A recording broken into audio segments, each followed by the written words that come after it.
முதல் வாசகம் கலாத்தியருக்கு எழுதிய திருமுகம் அதிகாரம் 5 திருவசனங்கள் 1 முதல் 6 வரை. கிறிஸ்து அடிமை நிலையிலிருந்து நம்மை விடுவித்து நமக்கு உரிமை வாழ்வை அளித்துள்ளார். அதில் நிலைத்திருங்கள். மீண்டும் அடிமை தலை என்னும் நுகத்தை உங்கள் மேல் ஏற்றுக்கொள்ளாதீர்கள். பவுலாகிய நான் உங்களுக்கு சொல்கிறேன், நீங்கள் விருத்த தேசனம் செய்து கொண்டால் கிறிஸ்துவால் உங்களுக்கு பயனே இல்லை. விருத்த தேசனம் செய்து கொள்ளும் ஒவ்வொருவருக்கும் திருச்சட்டம் முழுவதையும் கடைபிடிக்க கடமை உண்டு என்பதை நான் மீண்டும் வற்புறுத்தி கூறுகிறேன். திருச்சட்டம் சார்ந்த செயல்களால் இறைவனுக்கு ஏற்புடையவர் ஆக முயலுங்கள். நீங்கள் கிறிஸ்துவுடன் உறவற்று போய்விட்டீர்கள், அருளை இழந்து விட்டீர்கள்.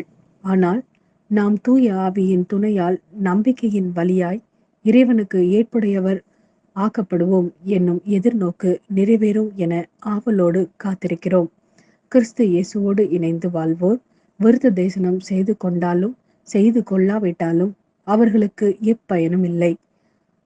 அன்பின் வழியாய் செயலாற்றும் நம்பிக்கை ஒன்றே இன்றியமையாதது. இது ஆண்டவரின் அருள்வாக்கு. இறைவா, உமக்கு நன்றி.